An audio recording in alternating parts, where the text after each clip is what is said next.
ವಾಸ್ತವವಾದಿ ದೃಷ್ಟಿಕೋನವನ್ನು ಪ್ರತಿಪಾದಿಸಬೇಕಾದ್ರೆ ಯಾವ ರೀತಿಯ ಮಾನವ ಸ್ವಭಾವವನ್ನು ನಾವು ಭಾವಿಸಬೇಕು? What ideas of human nature are embedded in the realistic approach? ಇದು ಪ್ರಮುಖ ಪ್ರಶ್ನೆಯಾಗುತ್ತದೆ. It is a crucial question.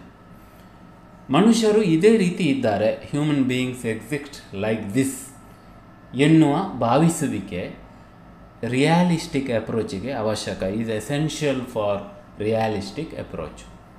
ಯಾವ ರೀತಿಯ ಮನುಷ್ಯರು? What sort of human beings? ಮಾನವ ಸ್ವಭಾವದ ಭಾವಿಸುವಿಕೆ, imagination of human nature in realistic approach, ವಾಸ್ತವವಾದಿ ದೃಷ್ಟಿಕೋನದಲ್ಲಿ ನಮಗೆ ಸ್ಪಷ್ಟವಾಗಿ ಅರ್ಥವಾದರೆ, ಇಫ್ ಯು ಅಂಡರ್ಸ್ಟ್ಯಾಂಡ್ ಕ್ಲಿಯರ್ಲಿ, ವಾಸ್ತವವಾದವನ್ನು ಅತ್ಯಂತ ಸುಲಭದಲ್ಲಿ ನಾವು ಅರ್ಥ ಮಾಡಿಕೊಳ್ಳಬಹುದು. We can understand the realistic approach in a very easy way. ಮನುಷ್ಯರು ಮೂಲಭೂತವಾಗಿ ಪ್ರಾಣಿಗಳು. Human beings are basically animals. ಪ್ರಾಣಿಗಳ ಸಹಜ ಸೆಳೆತ, the natural instinct of animals is self preservation, ಸ್ವರಕ್ಷಣೆ. ಯಾವುದೇ ಸ್ಥಿತಿಯಲ್ಲೂ ಕೂಡ ಅವು ತಮ್ಮನ್ನು ತಾವು ರಕ್ಷಿಸಲು ಬಯಸ್ತವೆ. Animals want to preserve themselves. ಆದರೆ ಮನುಷ್ಯರು ಯಾವುದೇ ಸ್ಥಿತಿಯಲ್ಲೂ ತಾನು ಉಳಿಬೇಕೆಂಬ ಬಯಕೆಯನ್ನು ಪ್ರಬಲವಾಗಿ ಹೊಂದಿದ್ದಾರೆ. But human beings have a strong desire of self preservation. ಇದೇ ಮಾನವ ಸ್ವಭಾವದ ಮೂಲ. It is the base of human nature. ಯಾಕೆ ಮೂಲ ಅಂತ ಹೇಳಿದರೆ, ಪ್ರತಿಯೊಬ್ಬ ವ್ಯಕ್ತಿ ತನ್ನನ್ನು ತಾನು ರಕ್ಷಿಸುವಾಗ, when every human being wants to preserve oneself, ಏನಾಗ್ತದೆ? ಎಲ್ಲರ ಬಯಕೆಗಳು ಇದೆ. Everyone's desires are the same. ಆಗ ಎಲ್ಲರ ವಿರುದ್ಧ ಎಲ್ಲರ ಯುದ್ಧ, war of all against all. ಈ ಹಿನ್ನೆಲೆಯಲ್ಲಿ ಇನ್ ದಿಸ್ ಬ್ಯಾಕ್ಗ್ರೌಂಡ್ ಏನಾಗ್ತದೆ? ಸೆಲ್ಫ್ ಪ್ರಿಸರ್ವೇಷನ್, ಸ್ವರಕ್ಷಣೆ, ದಬ್ಬಾಳಿಕೆಗೆ ದಾರಿ ಮಾಡಿಕೊಡಬಹುದು. Can lead to domination. ನಾನು ಉಳಿಬೇಕಾದ್ರೆ ನಾನು ಇನ್ನೊಬ್ಬನ ಮೇಲೆ ಯಜಮಾನಿಕೆ ಚಲಾಯಿಸಬೇಕು. I have to dominate the other. ಅಥವಾ ನಾನು ಉಳಿಬಹುದಾದರೆ, if I can preserve myself, ಇತರರು ನನ್ನ ಮೇಲೆ ದಬ್ಬಾಳಿಕೆ ಮಾಡಿದರೂ ತೊಂದರೆ ಇಲ್ಲ. Others can dominate me. ಇದು ಹ್ಯೂಮನ್ ನೇಚರ್. ಸ್ವರಕ್ಷಣೆಗೋಸ್ಕರ ದಬ್ಬಾಳಿಕೆ ಮಾಡಲಿಕ್ಕೂ ರೆಡಿ ಇರಬೇಕು, ದಬ್ಬಾಳಿಕೆಗೆ ಒಳಗಾಗಲಿಕ್ಕೂ ರೆಡಿ ಇರಬೇಕು. ಇದು ಮಾನವ ಸ್ವಭಾವ. Ready to be dominated and at the same time ready to get dominated by others. ಇದಕ್ಕೆ ಉತ್ತಮ ಉದಾಹರಣೆ ಯಾವುದು ಅಂತ ಹೇಳಿದರೆ, the best example for this kind of human nature is ವಸಾಹತುಶಾಹಿ ದಬ್ಬಾಳಿಕೆಯನ್ನು ನಡೆಸಿರುವ ಪಾಶ್ಚಾತ್ಯ ಮನುಷ್ಯರು. The western men who were involved in colonial conquest. ಉಳಿದ ಜಗತ್ತಿಗೆ ಹೋಗಿ they went to the rest of the world. ಅವರನ್ನು ದಬ್ಬಾಳಿಕೆಗೆ ಒಳಪಡಿಸಿ ಬೈ ಡಾಮಿನೇಟಿಂಗ್ ದೆಮ್ ತಮ್ಮ ಸ್ವಾರ್ಥವನ್ನು ಸಾಧಿಸಿದರು. ದೆ ಪ್ರಿಸರ್ವ್ಡ್ ದೇರ್ ಸೆಲ್ಫ್ ಇಂಟ್ರೆಸ್ಟ್. ಇದು ವಾಸ್ತವಿಕವಾದಿ ದೃಷ್ಟಿಕೋನದ ಮೂಲ. It is the base of realistic approach. ಈ ಥರದ ದೃಷ್ಟಿಕೋನ ಆಧುನಿಕತೆಯ ಯುಗದ ಆರಂಭದಲ್ಲಿ ಪಾಶ್ಚಾತ್ಯ ಜಗತ್ತಿನಲ್ಲಿ ಪ್ರಮುಖವಾಗಿರುತ್ತದೆ.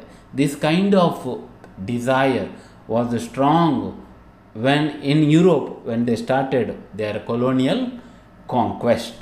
ಇದನ್ನು ನಾವು ಅರ್ಥ ಮಾಡಿಕೊಳ್ಬೇಕು. ಅಲ್ಲಿ ಆರಂಭದಲ್ಲಿ ನಾನು ಥಾಮಸ್ ಹಾಬ್ಸ್ ಮತ್ತು ಮೆಕೆವೆಲ್ಲಿಯವರ ಫೋಟೋಗಳನ್ನು ನಿಮಗೆ ತೋರಿಸಿದ್ದೆ. ಯಾಕಂದರೆ ಇವರು ಈ ಥರದ ಮಾನವ ಸ್ವಭಾವವನ್ನು ತಮ್ಮ ಬರಹಗಳಲ್ಲಿ ಪರಿಚಯಿಸ್ತಾರೆ.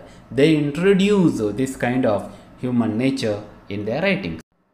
ಈಗ ಅರಿಸ್ಟಾಟಲ್ರವರ ಪಾಲಿಟಿಕ್ಸ್ ಎನ್ನುವಂಥ ಪುಸ್ತಕವನ್ನು ನೀವು ಸೂಕ್ಷ್ಮವಾಗಿ ಓದಿದರೆ, if you read Aristotle's Politics, ಅಲ್ಲಿ ಅರಿಸ್ಟಾಟಲ್ ವಾದ ಮಾಡುವುದೇನೆಂದರೆ, ಅರಿಸ್ಟಾಟಲ್ ಆರ್ಗ್ಯೂಸ್, ಮೊದಲಿಗೆ ಮನುಷ್ಯರು, ಆನಂತರ ಅವರ ಸಂಗಮ, ಆನಂತರ ಕುಟುಂಬ, ಕುಟುಂಬದ ನಂತರ ಹಳ್ಳಿಗಳು, ಹಳ್ಳಿಗಳು ವಿಸ್ತರಿಸಿ ಸಮುದಾಯಗಳು, ಸಮುದಾಯಗಳು ವಿಸ್ತರಿಸಿ ರಾಜ್ಯ, ರಾಜ್ಯ ಮಾನವ ಸ್ವಭಾವದ ವಿಸ್ತರಿತ ಭಾಗ.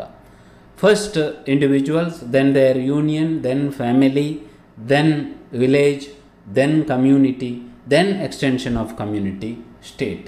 ಹೀಗೆ ರಾಜ್ಯ ವಿಸ್ತರಿತವಾಗ್ತಾ ಹೋಗ್ತದೆ. ಆದರೆ ಇಲ್ಲಿ ವಾಸ್ತವಿಕ ದೃಷ್ಟಿಕೋನದಲ್ಲಿ ಇನ್ ರಿಯಾಲಿಸ್ಟಿಕ್ ಅಪ್ರೋಚ್ ರಾಜ್ಯಕ್ಕಿಂತ ಮೊದಲು, ಸಮಾಜಕ್ಕಿಂತ ಮೊದಲು ವ್ಯಕ್ತಿ, ಇಂಡಿವಿಜುವಲ್ ಈಸ್ ಫಸ್ಟ್, ಮತ್ತು ರಾಜ್ಯ, ದೆನ್ ಸ್ಟೇಟ್, ದೆನ್ ಸೊಸೈಟಿ. ವ್ಯಕ್ತಿಗಳ ಒಪ್ಪಂದದ ನಂತರ ಯಾವ ವ್ಯಕ್ತಿಗಳು ಅಂತ ಹೇಳಿದರೆ ಸೆಲ್ಫ್ ಪ್ರಿಸರ್ವಿಂಗ್ ಇಂಡಿವಿಜುವಲ್ಸ್, ಸ್ವರಕ್ಷಣೆಯೇ ಧ್ಯೇಯವಾಗಿರುವ ವ್ಯಕ್ತಿಗಳ ಸಾಮಾಜಿಕ ಒಪ್ಪಂದದ ನಂತರ, ಕಾಂಟ್ರ್ಯಾಕ್ಟಿನ ನಂತರ ರಾಜ್ಯ ಅಸ್ತಿತ್ವಕ್ಕೆ ಬರ್ತದೆ. State comes into existence. ರಾಜ್ಯ ಸಮಾಜವನ್ನು ರಚಿಸ್ತದೆ. State creates the society. So ರಾಜ್ಯ ಸ್ವರಕ್ಷಣೆಯ ಸೆಳೆತದ ಜನರ ಸಾಮಾಜಿಕ ಒಪ್ಪಂದದಿಂದ ರಚಿಸಲ್ಪಡುತ್ತದೆ. ಇಲ್ಲಿ state is an artificial outcome of the social contract. Artificial outcome, ಶಾಶ್ವತ ಜೀವವಿರುವ ಕೃತಕ ರಚನೆ. ರಾಜ್ಯ ಅಂದರೆ ಯಾರು? ರಾಜ್ಯ ಅಂದರೆ ಒಂದು ವ್ಯಕ್ತಿ ಅಲ್ಲ. ರಾಜ್ಯ ಅಂದರೆ ನಿರಂತರ ಮುಂದುವರಿಯುವ ಸಂಸ್ಥೆ. State is A continuously living institution. Artificial reality, ಕೃತಕ ಸಹಜತೆ. ಸೊ ಏನಾಗ್ತದೆ ಅಂತ ಹೇಳಿದರೆ, ಸೆಲ್ಫ್ ಪ್ರಿಸರ್ವಿಂಗ್ ಇಂಡಿವಿಜುವಲ್ಸ್, ಸ್ವರಕ್ಷಣೆಯೇ ಗುರಿಯಾಗಿಟ್ಟ ವ್ಯಕ್ತಿಗಳು ಸಾಮಾಜಿಕ ಒಪ್ಪಂದದ ಮೂಲಕ ಥ್ರೂ ಸೋಷಿಯಲ್ ಕಾಂಟ್ರ್ಯಾಕ್ಟ್ ಒಂದು ಕೃತಕ ವ್ಯವಸ್ಥೆಯನ್ನು ಸೃಷ್ಟಿಸ್ತಾರೆ. Create a artificial system. ಅದೇ ರಾಜ್ಯ, ದಟ್ ಈಸ್ ಸ್ಟೇಟ್. ರಾಜ್ಯ ಎಂತ ಮಾಡ್ತದೆ ಅಂದರೆ ನಮ್ಮ ಮೃಗೀಯತೆಯ ಭಾವನೆಗಳನ್ನು ದಾಟಿ ಸಹಕಾರದಿಂದ ನಾವು ಬದುಕಬೇಕು ಅಂತ ಹೇಳುವ ಒಪ್ಪಂದ ಆಗ್ತದೆ. State makes us to overcome our animal instincts through cooperation. ಇಲ್ಲಿ ಮೃಗೀಯತೆ ಸಂಪೂರ್ಣ ಮರೆಗೆ ಸರಿಯುವುದಿಲ್ಲ. Animal nature doesn't go to the background. What happens ಅಂತ ಹೇಳಿದರೆ, ಮೃಗೀಯತೆಯನ್ನೇ ನಾವು ಸಹಕಾರವನ್ನಾಗಿ ಬದಲಾಯಿಸ್ತೇವೆ. We convert our animal nature into cooperative enterprise. ನೀನು ಉಳಿಬೇಕು, ನಾನು ಉಳಿಬೇಕು, ನೀನು ಬದುಕಬೇಕು, ನಾನು ಬದುಕಬೇಕು, ನಿನಗೂ ಒಳಿತಾಗಬೇಕು, ನನಗೂ ಒಳಿತಾಗಬೇಕು. ಇದು social contract. This is the social contract. ಇದು ರಾಜ್ಯದಿಂದ ಸಾಧ್ಯವಾಗುತ್ತದೆ. It becomes possible by the state. So ರಾಜ್ಯವನ್ನು ಕೃತಕ ಸಂಸ್ಥೆಯನ್ನಾಗಿ ನೋಡುವುದು, looking at state as a artificial machine. Aristotle ರವರ ಸ್ವಾಭಾವಿಕ ಸಿದ್ಧಾಂತದ ಥರ ಅಲ್ಲ. It is not a natural growth.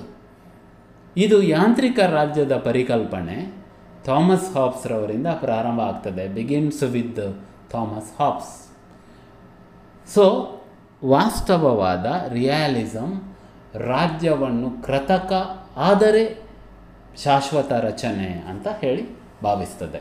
It imagines a state as a artificial but an entity having a permanent life ಎಂದು it imagines a state like that.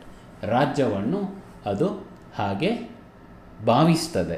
ಇದನ್ನು ನೀವು ಸ್ಪಷ್ಟವಾಗಿ ಅರ್ಥ ಮಾಡಿಕೊಳ್ಬೇಕು. ನೋಡಿ, ರಾಜ್ಯಕ್ಕಿಂತ ಮೊದಲು, ಸಮಾಜಕ್ಕಿಂತ ಮೊದಲು ವ್ಯಕ್ತಿ. ಯಾವ ವ್ಯಕ್ತಿ ಅಂದರೆ ಸ್ವಾರ್ಥ ಇರುವ ವ್ಯಕ್ತಿ, ಸ್ವರಕ್ಷಣೆಯನ್ನು ಬಯಸುವ ವ್ಯಕ್ತಿ. ಎಲ್ಲದಕ್ಕಿಂತ ಮೊದಲು ಸ್ವರಕ್ಷಣೆ. ಸ್ವರಕ್ಷಣೆಗೋಸ್ಕರ ಸಾಮಾಜಿಕ ಒಪ್ಪಂದ, ಸಾಮಾಜಿಕ ಒಪ್ಪಂದದ ನಂತರ ರಾಜ್ಯ, ರಾಜ್ಯದ ನಂತರ ಸಮಾಜ. So first self preservation. To self preserve social contract, through social contract state, and state creates a society. ರಾಜ್ಯ ಸಮಾಜವನ್ನು ಸಹಕಾರಾತ್ಮಕವಾಗಿಸುತ್ತದೆ. State makes the cooperative enterprise possible. Ruthless ಕಾಂಪಿಟೇಷನ್ನಿಂದ ಮನುಷ್ಯನನ್ನು ಹೊರಗೆ ತರುತ್ತದೆ. ಯಾವುದೇ ಮಿತಿ ಇಲ್ಲದ ಸ್ಪರ್ಧೆಯಿಂದ ಮನುಷ್ಯನನ್ನು ಅದು ಹೊರಗೆ ತರ್ತದೆ. ಇದು ನೀವು ಇಲ್ಲಿ ಅರ್ಥ ಮಾಡಿಕೊಳ್ಬೇಕು. ಈಗ ವಾಸ್ತವವಾದಿ ಮಾನವ ಪರಿಕಲ್ಪನೆಯನ್ನು ಅಂತಾರಾಷ್ಟ್ರೀಯ ಸಂಬಂಧಗಳಿಗೆ ಹೇಗೆ ವಿಸ್ತರಿಸುವುದು? How to expand idea of realistic human nature to international relations, INR. So ವ್ಯಕ್ತಿಗಳ ಥರನೇ ರಾಷ್ಟ್ರಗಳು, ವ್ಯಕ್ತಿಗಳೇ ರಾಷ್ಟ್ರಗಳ ಮೂಲ. Nations are like individuals.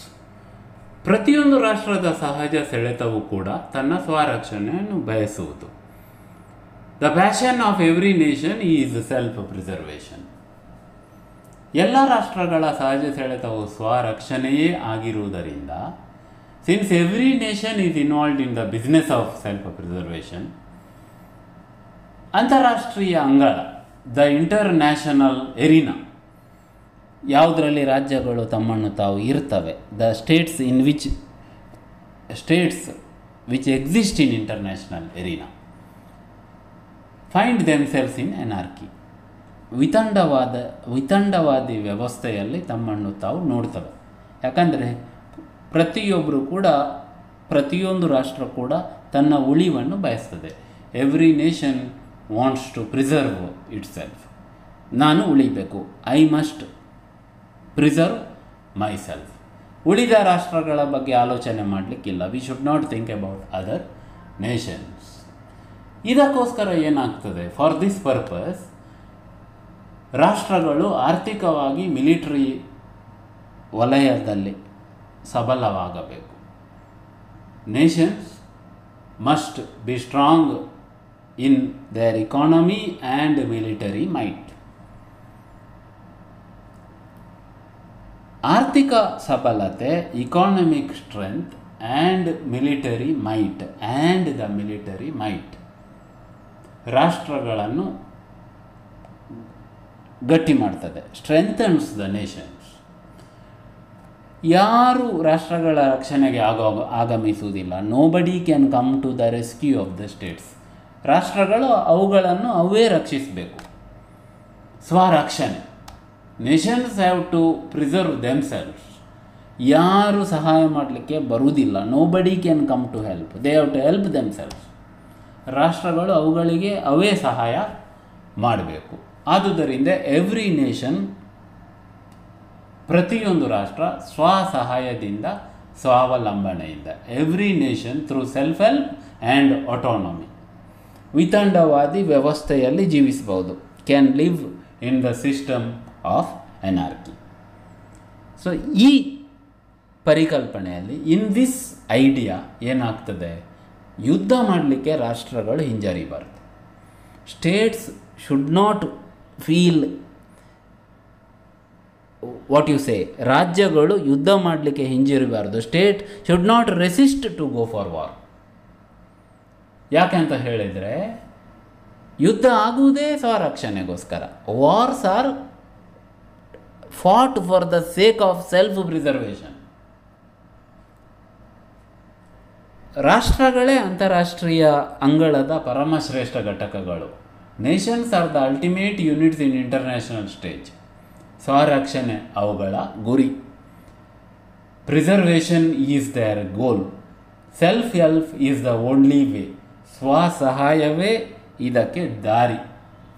ಹೀಗೆ ಮಾನವ ಸ್ವಭಾವದ ಪರಿಕಲ್ಪನೆ ಅಂತಾರಾಷ್ಟ್ರೀಯ ಸಂಬಂಧಗಳಿಗೆ ವಿಸ್ತರಿಸಲ್ಪಡ್ತದೆ. Thus the idea of human nature in realistic approach gets extended to the international Erina.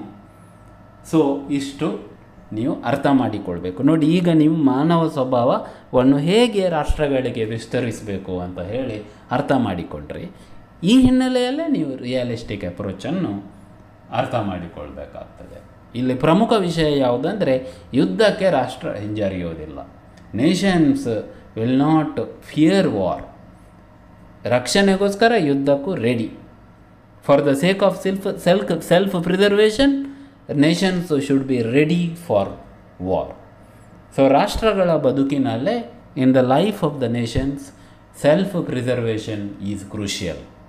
ಸ್ವರಕ್ಷಣೆಯೇ ಅತ್ಯಂತ ಪ್ರಮುಖವಾದ ವಿಷಯ. ಪ್ರತಿಯೊಂದು ರಾಷ್ಟ್ರ ತನ್ನನ್ನು ತಾನು ರಕ್ಷಿಸಿಕೊಳ್ಳಲಿಕ್ಕೆ ಬಳಸ್ತದೆ. ಇವತ್ತು ನೀವು ನೋಡಿ, ಕೊರೋನಾದ ಹಿನ್ನೆಲೆಯಲ್ಲಿ, in the context of corona, ಪ್ರತಿಯೊಂದು ರಾಷ್ಟ್ರ ಹೇಗೆ ತನ್ನನ್ನು ತಾನು ರಕ್ಷಿಸಲು ಪ್ರಯತ್ನಿಸ್ತದೆ. Every nation tries to preserve himself. ಗಡಿಗಳನ್ನು ಬಂದ್ ಮಾಡೋದು, ವಲಸೆಯನ್ನು ತಡೆಗಟ್ಟುವುದು, preventing the borders, control over migration, ವಲಸೆಯನ್ನು ನಿಲ್ಲಿಸುವುದು. ಹೀಗೆ ಪ್ರತಿಯೊಂದು ರಾಷ್ಟ್ರ ತನ್ನ ಅನುಕೂಲಗಳನ್ನೇ ನೋಡ್ತಾ ಹೋಗೋದು. Every nation will only seek its advantages. ಇದು ಅಂತಾರಾಷ್ಟ್ರೀಯ ವ್ಯವಸ್ಥೆಯ ವಾಸ್ತವವಾದ. This is the reality of international system. ಮುಂದಿನ ವಿವರಣೆಯನ್ನು ಮುಂದಿನ ಯೂಟ್ಯೂಬ್ ಲಿಂಕಲ್ಲಿ ನಾನು ಕಳಿಸ್ತೇನೆ. Rest in the next YouTube link.